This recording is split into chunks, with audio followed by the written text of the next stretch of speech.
2장 19절에서 23절. 헤롯이 죽은 후에 주의 사자가 애굽에서 요셉에게 현몽하여 이르되 일어나 아기와 그의 어머니를 데리고 이스라엘 땅으로 가라. 아기의 목숨을 찾던 자들이 죽었느니라 하시니 요셉이 일어나 아기와 그의 어머니를 데리고 이스라엘 땅으로 들어가니라. 그러나 아켈라오가 그의 아버지 헤롯을 이어 유대의 임금됨을 듣고 거기로 가기를 무서워하더니 꿈에 지시하심을 받아 갈릴리 지방으로 떠나가 나사렛이라 동네에 와서 산이 있는 선지자로 하신 말씀에 나사렛 사람이라 칭하리라 하심을 이루려 하심이더라. 아멘. 아멘. 출애굽기 1장 12절에서 14절. 그러나 학대를 받을수록 더욱 번성하여 퍼져 나가니 애굽 사람이 이스라엘 자손으로 말미암아 근심하여 이스라엘 자손에게 이를 엄하게 시켜 어려운 노동으로 그들의 생활을 괴롭게 하니 곧 흙 이기기와 벽돌 굽기와 농사의 여러 가지 일이라. 그 시키는 일이 모두 엄하였더라. 아멘. 아멘. 여러분들의 신앙과 또 하나님의 주어진 어떤 사역의 방향을 위해서 어떤 몸부림을 치고 계세요? 만약 우리가 주어진 상황이 끝이 아니라면, 무언가 하나님이 요구하시는 상황이라면 우리는 어떠한 일에 대한 분명한 몸부림이 있을 거예요. 무언가를 해야 하는 분명한 사명이 있다면, 우리의 주어진 일에 어떠한 일에 대한 간절한 소망이 있다면 가만히 주저앉아서 이 상황에서 답답함만 느끼진 않겠죠. 어떠한 활로와 방법을 찾기 위해서 몸부림칠 거예요. 우리가 어떤 것에 몸부림을 치느냐는 결국 얼마나 그것에 대해 간절하냐일 거예요. 여러분, 출애굽기 이야기의 출발은 요셉의 부흥으로부터 잊혀진 유대민족의 이야기예요. 그럼 노예로 살아간 430년의 시간이 어떤 의미를 가질까? 이 코로나의 시기에 우리가 보낸 이 시간들이 어떤 의미를 가질까? 분명히 이 이스라엘 사람들에게 이 상황에서 자신의 문제들, 이 노예로 살아갈 수밖에 없는 이 자신의 처지에 대한 방법의 타겟점을 무엇으로 두었을까요? 그냥 정말 절망 가운데 나는 노예야. 앞으로도 노예로 살 거고 계속 노예로 살 거고 이 힘든 상황을 견뎌내고 살아야 해. 나는 이런 존재야. 라고 받아들였을까요? 이런 그리스도인들에게는요, 항상 어느 상황과 어느 처지에 있을 때 시작되는 메커니즘의 출발점이 있어요. 그 출발점이 뭔지 알죠? 하나님의 형상으로 우리를 지었다. 그럼 이것이 가지는 그리스도인의 메커니즘은 뭐냐면 상황과 여건과 직분과 위치에 놓여져도 우리가 누구를 위해 지어졌고 어떻게 살아야 하는가를 분명한 목표로 제시한다는 거예요. 이 코로나의 상황 속에서 이 하나님의 뜻 가운데 있는 이 상황 속에서의 나를 바라보게 한다는 거죠. 그래서 몸부림치게 하는 거예요. 이스라엘 사람들이 430년 동안 그냥 고통만 받은 게 아니라 부르짖었다고 표현을 해요. 다 하나님을 알지는 않았을 테니까. 하지만 분명한 어떤 신에 대한 부르짖음이 있었다라는 거예요. 그리고 그러한 부르짖음 속에서 유대인들에게 어떠한 일들이 일어났냐 하면 하나님을 믿는 사람들이 중심이 생기기 시작한 거죠. 그들이 어떤 중심으로 모였냐면 그 상황에서 바라보는 하나님에 대한 경외감. 이 상황에서 우리가 의지하고 기댈 것은 하나님밖에 없다라고 하는 분명한 사실에 대한 고백들. 그것이 430년 동안 쌓인 거예요. 그들은 무엇으로 몸부림쳤냐 하면 이 지긋지긋한 노예 생활, 이 차별과 이 비방과 난폭함 속에서 벗어나기를 바라는 간절함. 그 가운데에서 몸부림친 거예요. 하나님을 위해서 부르짖었을까요? 우리도 이 코로나의 상황 속에서 하나님을 위해서 고민한다고는 하지만 실제로 우리는 우리의 삶에 함몰되어 있어요. 정말 하나님을 위해서 구하고 계세요? 그분을 위해서 아파하고 있냐라는 거죠. 이러한 상황 가운데에서 우리가 바라봐야 될 인물 한 명이 등장을 해요. 모세. 이런 모세의 삶 가운데에서 우리가 바라보게 되는 것이 있어요. 모세는 자기의 중심으로 하나님을 바라보고 자기의 중심으로 구원을 바라봤어요. 이스라엘 사람들의 구원을 어떻게 이룰지를 자기의 능력과 자기가 배운 것 그리고 자기 자신으로부터 투과했어요. 근데 그 모든 것을 앗아간 미디안 광야의 40년을 통해서 이 모세는 하나님의 관점으로 구원이 이루어지는 것에 대해서 나아가기 시작을 한 거죠. 이런 모세라는 사람이 어떻게 준비가 됐을까요? 그는 40년 전 이스라엘을 구원해 보겠다고 의용을 불태우다가 이집트 사람을 죽이고 도망쳐 나왔어요. 이 미디안 광야의 40년의 시간은 어떤 의미를 지녔을까요? 모세가 갑자기 부르심을 받았을까요? 아무런 마음의 고민과 고뇌 없이 그 하나님을 바라봤을까요? 하나님께서 너의 백성을 구하라 라고 했을 때 모세가 반응할 수 있었던 건 그 자기가 보냈던 40년의 시간은 그런 고민이 휩싸여져 있었다라는 거예요. 몸부림은 쳤지만 이제는 자신이 할 수 없다라는 분명한 사실 앞에 마주했다. 어쩌면 하나님 앞에 버림받았다라고 느꼈던 삶에 갑자기 하나님이 등장을 해서 내가 너를 선택했다. 그래서 모세는 그걸 믿을 수가 없었던 거죠. 모세는 아마 처음에 하나님이 그를 보냈으면 제가 할 수 있습니다 라고 했을 거예요. 그러나 철저하게 그가 무너지고 난 뒤에 하나님을 대면한 그 상황에서 모세가 하는 말은 하나님 저는 입이 뻣뻣합니다. 저는 안 됩니다. 그러나 그가 자기는 못한다고 하지만 하나님이 이스라엘 백성을 구원한다는 사실은 부인하지 않아요. 자기가 못한다라고 하는 사실뿐인 거죠. 그럼 우리가 명백히 기억해야 될 것은 이스라엘 사람들의 430년의 노예의 시간, 부르짖음의 시간, 모세가 미디안 광야로 도망쳐서 40년 동안 방황했던 그 시간이 하나님의 계획에선 허투루 쓰이지 않았다라는 거예요. 이를 코로나에 주어진 우리의 상황 속에서 우리의 신앙이 허투루 쓰이지 않고 있다라는 거예요. 하나님은 분명한 목적으로 우리를 끌어가고 계시고 계획을 갖고 계세요. 언제 하나님이 여러분의 삶 가운데 찾아오셔서 나를 위하여 가라 라고 말씀하실지 몰라요. 하지만 우리의 몸부림, 뭔가 하나님이 우리에게 제시해 주신 삶의 분명한 목표에 대한 몸부림이 없는 한 하나님이 우리를 찾아오셔도 우리는 어느 방향으로 나아갈지를 알 수 없다라는 거예요. 그래서 이스라엘 사람들이 자신의 고통, 자기네 삶에 그 주어진 사회의 고통 속에서도 하나님을 부르짖었기 때문에 그 하나님이 그들에게 찾아봤을 때 그분이 하나님이 된 거예요. 여러분들의 삶에서 지금 하나님이 계신다면 여러분들은 지금 평온하고 안전하고 아무 문제 없고 시간이 남아돌고 여유로운 그런 것에서 멈추지 않을 거예요. 분명히 하나님을 부르짖을 거고 하나님을 맞닥뜨리는 순간 내가 그동안 부르짖었던 것으로 하나님이 응답하셨구나 라고 대답할 거예요. 만약에 여러분들이 이 시기가 끝나거나 혹은 여러분 앞에 하나님이 찾아오셔서 여러분을 부를 때 내가 그렇게 부르짖었기 때문에 내가 그렇게 찾았던 하나님이 지금 내 앞에 오셨어 라고 확신할 수 있어요? 저는 그런 고민이 던져져. 모두가 모세에 같기를 바라고 이스라엘 사람들의 구원을 통해서 이 백성을 구원하기를 바라요. 그러나 그 하나님이 여러분을 맞닥뜨렸을 때 여러분의 몸부림과 하나님이 여러분을 찾아오심이 정확하게 일치할 수 있냐라는 거예요.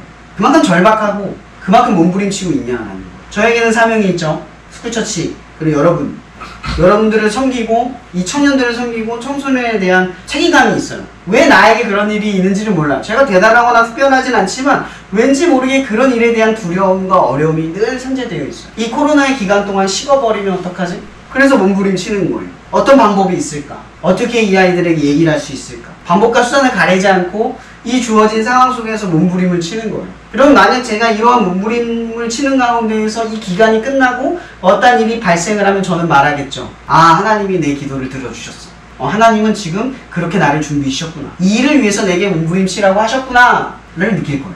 여러분들이 지금 하나님을 맞닥뜨릴 수 있는 준비가 되었는가는 바로 어떤 몸부림을 치고 있느냐예요. 우리는 고민을 해야 돼요. 하나님을 맞닥뜨렸을 때 그분이 정말 여러분의 하나님인지 그럴 만한 몸부림이 여러분 삶에 있었는지, 그것이 죄에 대해서, 신앙에 대해서, 아니면 여러분의 비전과 목적에 대해서, 여러분의 삶의 어려움에 대해서도, 주변의 관계에 대해서도. 그래서 그 하나님이 나의 하나님인가? 내 소리를 들으시고 기억하셨던 그분이 맞는가? 이런 기도하지 않는 그리스도인들은요, 살아있는 하나님을 경험할 수가 없죠. 왜냐면 나의 소리를, 나의 이야기를, 나의 삶을 주님이 보고 계신다라고 하는 그 밀접한 경험이 없으니까. 여러분들이 하나님의 살아계심을 언제 많이 느껴요?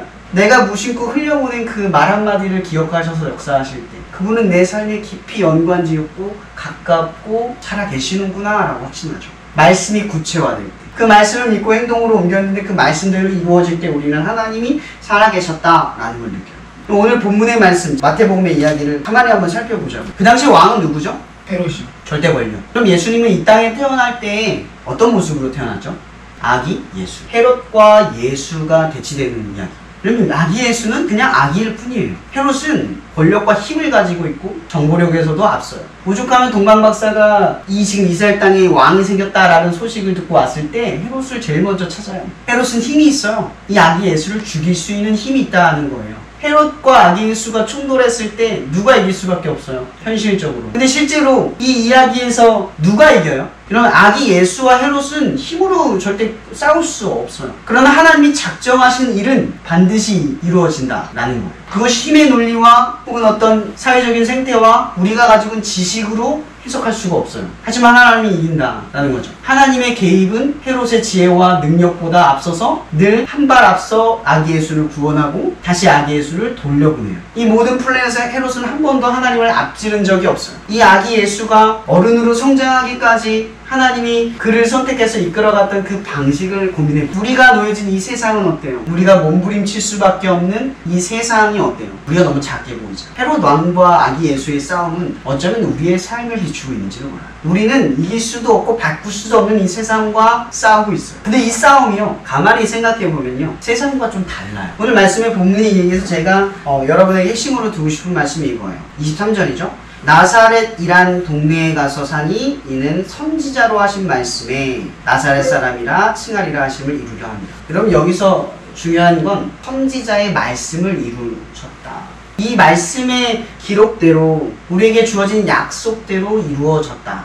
여러분, 솔직히 이 말씀을 딱 보면 이 예수의 이야기가 끝난 뒤에 이렇게 서술하고 있지만 여러분의 삶을 이렇게 지금 과정 중에 있는데 말씀대로 될 거야 믿을 수 있겠어요? 지금 코로나는 이렇게 주어지지만 다음 세대는 정말 출생률도 줄고 기도 몸이 이어질지 안 이어질지 모르지만 말씀대로 될 거야. 믿을 수 있겠냐고. 여러분들이 말씀대로 된다라는 사실을 충분히 받아들이고 믿을 수 있을 만큼 믿음을 지니고 있어요. 이 코로나가 끝나고 나서 그냥 이 끝나는 시점에 다시 해방감을 느끼는 정도의 신앙생활을 하는 것이 아니라 정말 이 다음 세대가 무너져가고 교회가 어떻게 보면은 공신력을 잃어가는 이 상황 속에서 뭔가 그 타겟점을 가지고 하나님은 교회를 이기게 하실 거야. 하나님은 다음 세대를 다시 이렇게 세우실 거야. 라고 하는 말씀의 약속을 충분히 신뢰하고 몸부림치자는 거예요. 이런 믿음이 세상을 이기는 가장 큰 이유는요, 믿음은 우리의 주어진 상황을 넘어선 하나님의 분명한 약속을 믿고 행동하게 만들기 때문에. 여러분, 예수 그리스도가 이 아기 예수가 헤롯 왕과의 이 대척점에서 하나님의 사역을 완성할 수 있었던 것은 바로 이 말씀, 예정대로 지어진 이 말씀대로 흘러가고 있었기 때문이에요. 요셉과 마리아가 하나님의 말씀에 경청하고 행동으로 옮겼기 때문에 그래요. 애굽에로 도망칠 때, 그리고 다시 나사렛이라는 동네로 돌아올 때도 그들은 두렵고 무서웠어요. 아켈레오가 왕이 됐을 때 자신들을 해칠까 두려웠죠. 그러한 순간에도 하나님의 예정된 약속의 말씀대로 다시 나사렛으로 돌아왔다라는 거예요. 저는 이러한 삶 가운데에서 여러분들에게 질문하고 싶은 이 말씀의 핵심은 그거예요. 여러분들의 몸부림과 하나님의 때가 만나기를 바랍니다. 여러분들의 주어진 삶의 분명한 목표를 하나님의 때에서 발견하기를 바라요. 막연하게 하나님이 여러분을 찾아오기를 바라지 마세요. 부르짖은 가운데에서, 이 절박한 가운데에서 하나님을 찾고 두드리는 그 가운데에서 하나님이 여러분을 찾아왔을 때 그때 하나님께 영광 돌리는, 당신은 정말 살아계신 분입니다. 당신은 나의 삶의 모든 것을 지켜보고 듣고 계셨습니다. 그리고 말씀대로 이루셨습니다. 이렇게 있는 살아있는 증언을 하는 여러분이 되기를 바랍니다. 항상 여러분의 삶 가운데 매몰될 수밖에 없는 이 현실이 아니라 정말 믿음으로 무언가를 꿈틀대었으면 해요. 그것뿐만이 아니라 여러분, 우리의 사역도 그래요. 여러분의 교회도 그래요. 삶의 신앙도 마찬가지. 몸부림칠 만한 것들이 많아요.